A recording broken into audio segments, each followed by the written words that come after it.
হেই WBJEE 2025 aspirant, last দুদিনে আমার ইউটিউবের কমেন্ট বক্সে বলো বা হোয়াটসঅ্যাপের পার্সোনাল মেসেজে বলো, যে কোয়েশ্চেন্সটা সব থেকে বেশি পেয়েছি সেটা হচ্ছে যে দাদা তাহলে WBJEE যে রেজাল্ট, সেই রেজাল্ট কি 7% রিজার্ভেশন মেনেই রেজাল্টটা পাবলিশ হবে নাকি সেটা 17%-এ হবে? তো এই একটা কোয়েশ্চেন্স, এই কোয়েশ্চেনের উত্তর দেবো আজকের এই ভিডিওটা। কাজে ভিডিওটা কিন্তু শেষ পর্যন্ত দেখবে। শুধু এটাই নয়, এর পাশাপাশি তোমাদের সার্টিফিকেট আপলোড রিগার্ডিং বেশ কয়েকজনের কিছু ইস্যু হচ্ছে বা ডাউট আছে, তো সেগুলোও আমি ক্লিয়ার করব। তাই অবশ্যই কিন্তু সম্পূর্ণ ভিডিওটা দেখবে। ভিডিওটা ভালো লাগলে একটা লাইক করে দেবে, সবার সাথে শেয়ার করে দেবে। চ্যানেলটাই নতুন হয়ে থাকলে অবশ্যই সাবস্ক্রাইব করে নোটিফিকেশানটা ক্লিক করে অলেতে সেট করে রাখবে, কারণ এরকম আপডেট যাতে পরবর্তীতে মিস না করো। আর তারপর তো কাউন্সেলিংয়ের জন্য তো রয়েইছে, এবং তোমাদের কোনো রকম কোনো ডাউট, কোনো কোয়ারিজ বা কোনো গুরুত্বপূর্ণ মতামত জানানোর থাকলে অবশ্যই সেটা কমেন্ট বক্সে লিখে জানাবে। দেখো, প্রথম তোমাদেরকে রিজার্ভেশনটা নিয়ে যদি বলি, এখনও পর্যন্ত কিন্তু আমাদের হাইকোর্ট থেকে তো অনেক আগেই বলে দিয়েছে যে 7% রিজার্ভেশন এবং 66 সাবকাস্টকে নিয়ে ফার্দার প্রসিড করতে, বিশেষত আমাদের WBJEEটা। কিন্তু সুপ্রিম কোর্টে এখনও ম্যাটারটা পড়ে রয়েছে, যেটা শুনানি আগামী 25 তারিখ হওয়ার কথা রয়েছে। যে কি হবে না হবে ফাইনাল জাজমেন্ট আপাততভাবে একটা দেওয়ার ডেট রয়েছে। তো তার আগে এই প্রসেসটা চলছে। তাহলে কি বেসিসে? দেখো, যেমন আমাদের ওয়েস্ট বেঙ্গল স্টেট, ঠিক তেমন আমাদের West Bengal joint entrance examination board কোনো কিছুর প্রপার ক্ল্যারিফিকেশন তারা দিতে নারাজ। তো যেমনটা তোমরাও জানো যে ওই যে নোটিফিকেশনটা যেটা দিয়েছে, সেই নোটিফিকেশনের না কোনো কিছু ক্ল্যারিফিকেশন করেছে না কিছু বলেছে, জাস্ট এইটুকু বলেছে যে তোমরা আপলোড করো। তো এটা থেকে কিভাবে বুঝবো? তো কিছু করার নেই। তো তবে আমাদেরকে একটা আন্দাজ লাগাতে হবে যে কি হতে পারে। দেখো, আমাদের মেনলি হাইকোর্ট থেকে কি বলেছে যে ওবিসি একটাই ওবিসি থাকবে, AB বলে কোনো ভাগ নেই, আর 7% রিজার্ভেশনে যাবে। এবার আমাদের এখন যে আমাদের ডকুমেন্টস আপলোড বড় বা ক্যাটাগরি আপডেশনের যে ব্যাপারটা চলছে, ওখানে কিন্তু SC ST আর OBC এই তিনটে অপশান আছে। OBC-A বা B বলে কিন্তু অপশানস নেই, জাস্ট OBC আছে।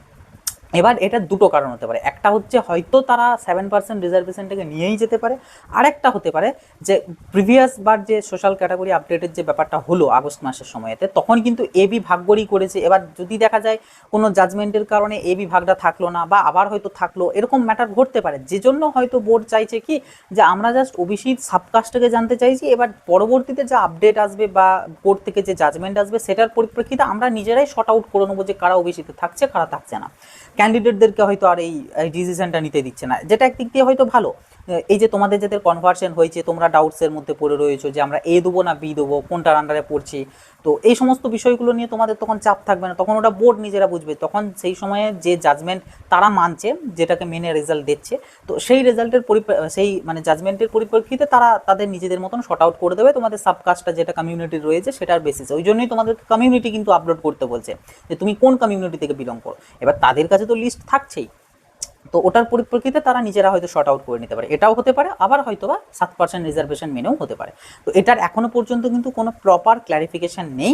তবে আপাততভাবে এখনই তো আর রেজাল্ট আসছে না, এই মাসের মধ্যে হয়তো চলে আসতে পারে, আগস্টের শেষ দিক করে। তবে আপাতত এখন চোখ রইল আমাদের 25 তারিখ, 25শে আগস্ট সুপ্রিম কোর্টের দিকে কি তারা জানাচ্ছে বা কোনো রায় আদৌ দিচ্ছে কিনা।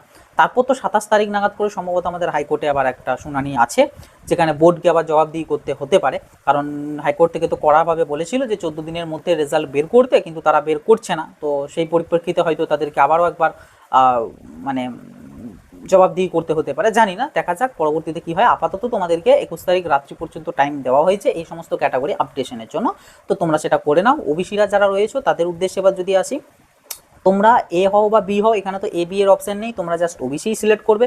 তাতে কারোর কনভার্সন হয়েছে বা কনভার্সন হয়নি, যেটাই হোক না কেন, তুমি ওবিসি সিলেক্ট করলে তোমার ওখানে কমিউনিটির নেম দেবে। কমিউনিটি তোমরা যদি না জানতে, অনেকে হয়তো জানো না, তারা তোমাদের যে সার্টিফিকেট রয়েছে সার্টিফিকেটটা খুলবে, দেখবে সার্টিফিকেটের নিচের দিকের পোর্শনে তোমার কমিউনিটি মেনশন আছে। তো সেই কমিউনিটিটাকে ওখানে টাইপ করে ইনপুট করে দেবে, এবং তার পরবর্তীতে সার্টিফিকেট আপলোড করবে। এবার সার্টিফিকেট আপলোড কীটা করবে, অনেকে রিভ্যালিডেশন করানোর পর নতুন সার্টিফিকেট পেয়ে গিয়েছো, সেটা আপলোড করতে পারো, সেটা আপলোড করলে সব থেকে ভালো।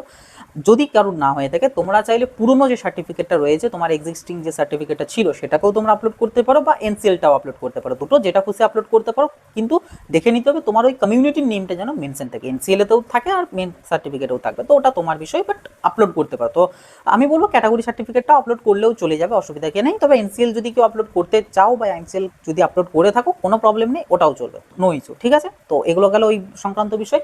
আর লাস্টলি জেনারেল, TFW বা EWS, দেখো তোমাদের কিচ্ছু করতে হবে না। তোমরা যদি ওখানে যাও পোর্টালটাতে গিয়ে প্রথম আমাদের ডোমিসিয়াল সিলেক্ট হচ্ছে ওয়েস্ট বেঙ্গল দিলে, নেক্সটে তোমাকে জিজ্ঞাসা করবে যে তুমি এসসি এসটি বা ওবিসি থেকে কি বিলং করো, ইয়েস অর নো। তুমি যখনই নো সিলেক্ট করবে তোমাকে আর কিছু করতে হবে না, দেখবে ওখানে লাল কালারের লেখা দেখিয়ে দেবে যে তোমার আর কোনো লাগবে না। কিন্তু তুমি যদি ইয়েস করো তবে গিয়ে তোমাকে তোমার কমিউনিটি মেনশন করতে হবে, তোমার কি কাস্ট রয়েছে মানে এসসি না এসটি না ওবিসি সেটা মেনশন করতে হবে, সার্টিফিকেট আপলোড করতে হবে, এগুলো করতে হবে। বাট তুমি নো করলে কিচ্ছু না।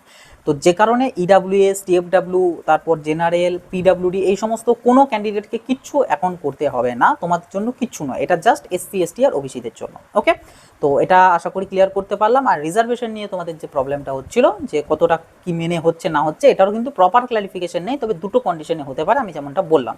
একটা হতে পারে 7% নিয়েই হয়তো তারা এগোচ্ছে যে কারণে এই ব্যাপারটা করছে, আর একটা হতে পারে তারা দেখছে ক্যান্ডিডেটদেরকে আর এই করবো না, কারণ এটা তাদের নিজেদেরও প্রবলেম। এই যে তখন সোশ্যাল ক্যাটাগরি আপডেশনের সময়তেই তারা যদি এই ম্যাটারটা করে নিত যে ক্যান্ডিডেটদেরকে নিজেদেরকে এ বি সিলেক্ট না করতে দিয়ে ওবিসি সিলেক্ট করতে দিল আর কমিউনিটিটাকে মেনশন করতে দিল, তাহলেও কিন্তু আর এই জিনিসটা করতে হতো না, কারণ বোর্ড নিজেরা শর্ট আউট করে নিত। তো সেটা হয়তো এখন তারা করতে চাইছে, এবার জাজমেন্টের হিসাবে তারা সেটাকে সেই মতন শর্ট আউট করে পরে রেজাল্ট আপলোড করবে।